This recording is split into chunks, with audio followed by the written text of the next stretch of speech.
kalau hanya ngaji begini-begini saja, kata Ustaz itu belum termasuk apa itu namanya usaha mujahadah yang saya. Terus gimana kita ini udah berumah tangga, udah repot ya. Kalau kita umpamanya rutin berzikir, rutin masuk apa itu tadi ada gumi begitu, kayaknya terlalu apa ya. Sedangkan agama tidak memberatkan ya.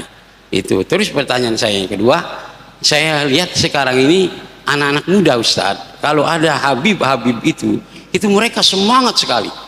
Mereka semana aja dia paranin, dia datangin Ustadz, yang ngikutin itu acara-acara Habib itu. Apakah itu sudah termasuk dia masuk thariqah itu Ustadz? Dengan zikir-zikirnya dan lain sebagainya. Tapi pada kenyataan anak muda ini saya perhatikan Ustadz, kalau itu semangatnya luar biasa dan banyak sekali jamaahnya, tapi giliran waktu subuh itu orang-orang tua jamaahnya banyakan, anak muda kemana? Padahal dia ngikutin Habib-Habib, bahkan semangat banget, perempuannya ke, lakinya ke, itu banyak sekali jamaah. Tapi ketika prakteknya itu kemana Ustaz? Baik. Ini itu ya pertanyaan. Ya, assalamualaikum warahmatullahi wabarakatuh. Assalamualaikum warahmatullahi. Itu mungkin versi guru Bapak ya. Kalau mau nafsu mutmainnah harus 5. Kalau versi guru saya 5 berikut itu dari nafsu mutmainnah mau naik lagi. Yang dipanggil tuh nafsu mutmainnah, bukan supaya jadi mutmainnah irji'i, bukan. Udah dipanggil, dia sudah mutmainnah dulu baru dipanggil. Yang dapat undangan kepada Allah itu jiwa yang tenang. Jadi bagaimana supaya jiwa tenang? Bil ju', dia mujahadah. Bil mujahadah atau aja. Supaya qalbu tenang bizikrillah, dengan zikrullah. Maka 2. Supaya an-nafs ini tenang, mujahadah, qalbunya dizikirkan. Udah dapat tuh. Ini aslani min usulit tariq. Jadi mungkin beda guru kita Pak ya, nggak apa-apa kan? Ya. Karena kalau dia sudah tenang, terus dibilangin kamu supaya tenang kembali ke Allah, itu turun lagi, gitu. Sekarang dia sudah tenang, sudah nafs mutmainnah. Kalau sudah tenang, baru dipanggil kehadirat Allah.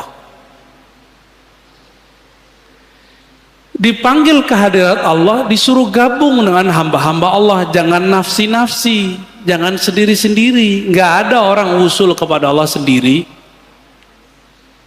Ya, makanya setelah nafs mutmainnah adanya nafs radiyah.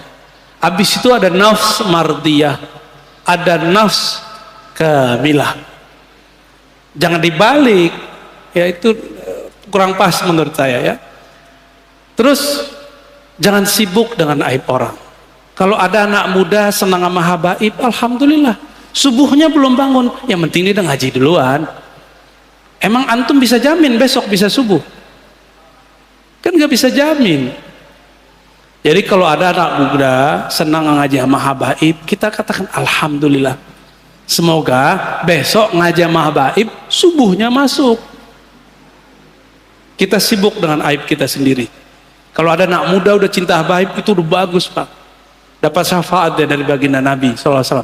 Karena hadisnya jelas, ahibbu ahla baiti hubban li. Cintai itu 2 hal yang masalah. Jadi jangan karena dia nggak bangun subuh lalu kita batalkan cinta dia kepada habaib. Nggak nyambung. Itu 2 fan yang berbeda, babani mukhtalifani, 2 bab yang berbeda. Cinta ke habaib syai, dia udah bisa cinta, sholat subuhnya belum bisa on time, kita tarbiyah mereka. Gitu caranya yang benar ya, jangan kita salah-salahin. Kasihan Pak, anak muda udah mau tobat masih kita salahin aja ya. Ustadz harus masuk thariqat, kita ini kok udah repot. Ya salam, hidup ini akan repot terus Pak. Kapan orang itu tidak repot? Kalau dia irji'i ila rabbik. Irji'i itu pulang harus lewat jalan. Jalan itu namanya thariqah. Mau sibuk sampai mati dengan urusan keluarga, ya silakan. Mau sibuk sampai mati dengan kerjaan, silakan. Kul tamatta'u bighaizikum. Allah katakan begitu. Suka-suka kalian. Suka-suka kalian. Allah kasih kebebasan. Bahkan Allah mengatakan, fa'budu ma syi'tum. Kalau kalian mau sembah selain aku boleh. Fa'budu artinya kalau kalian mau mengabdikan diri bukan kepadaku, silakan. Nggak ada masalah sama Allah. Allah nggak butuh kita kok. Thariqah itu metode. Bapak ini dari dulu ngeluh semua. Kok nggak bisa khusyuk? Jalan khusyuk cuma berthariqah, Pak. Kalau nggak kusut terus, persoalan keluarga di bawah sholat. Betapa kurang ajarnya kita kepada Allah. Urusan kerjaan kita bawa sholat. Bapak ini mau ketemu pimpinan, tapi masalah keluarga dibawa ke pimpinan. Sopan nggak? Kita bisa konsentrasi mencari fulus yang bakal kita tinggalkan, tapi tidak bisa mengkonsentrasikan diri untuk menuju Allah Subhanahu wa Ta'ala. Guru saya ngajak murid-muridnya belajar thariqah. Guru saya umurnya 82 saat itu. Murid-muridnya umur 60-70. Udah ngaji dari umur 25-an. Apa kata guru saya? Ayo belajar thariqah yuk. Jawaban yang umur 70 apa? Nanti aja Pak Kiai kalau udah tua. Lah, dia nggak ngeras tua, Pak. Kita akan sibuk di rumah, Pak Kiai. Buya, kita sibuk di rumah. Ternyata jawaban itu jawaban dia semenjak umur 25. Sekarang umur 75 dia gak sadar kalau dia sudah tua. Seorang ibu-ibu minta diajarin zikir, kita kasih zikir. Zikirnya cuma 100. Apa kata dia? Ustadz saya kan sibuk. Ibu umur berapa? Saya umur 70-an Ustadz. Lah ibu karyawati, ibu pramugari. Enggak, tuh sibuk apa? Bengong juga dia. Kita ini sok sibuk. Yang kedua, antum mengira berthariqah itu meninggalkan dunia. Bukan. Berthariqah itu nyatu dengan dunia secara fisik, tapi batinnya dengan yang maha batin. Alam ini zahirnya Allah. Batin kita apakah sudah dengan batinnya Allah? Itu thariqah. Kesadaran bahwa kita sedang dengan yang maha zahir, batin kita dengan yang maha batin, kesadaran itu namanya thariqah. Dan caranya nggak seperti yang antum bayangkan, harus puasa sekian hari. Itu mau jadi ahli kebatinan namanya.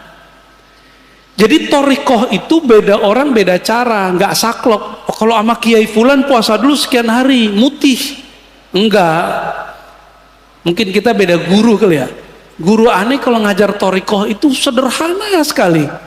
Dilihat kita masih kecil, umur 13 tahun, diajarin zikir yang ringan-ringan. Kamu zikir ini anak, ya pagi sore. Tapi setiap kali saya zikir, saya hilang Pak. Taruh umur 15, mulai dikasih zikir yang mulai ada angkanya besar, dilatih. Di umur 18 tahun, sudah kuat zikir 70.000 segala macam, bahkan umur segitu. Antum sekarang udah umur 40-50 masih ngomong begitu. Apa kata Imam Junaid di kitab ini tadi saya lupa bacain? Wahai anak muda, ya ma'syaras syabab, latihlah jiwamu sebelum tua, latihlah badanmu sebelum renta.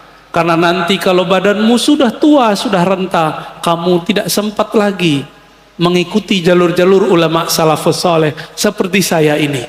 Itu Junaid tiap malam nggak bisa tidur, tahajud mulung, dia nggak bisa tidur. Kalau tidur, di kemudian menghukum dirinya.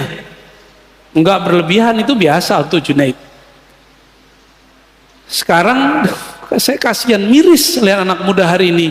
Tua-tua juga sama, mau tidur pakai handphone, thariqah Samsungnya, Opponya, Eplewiyah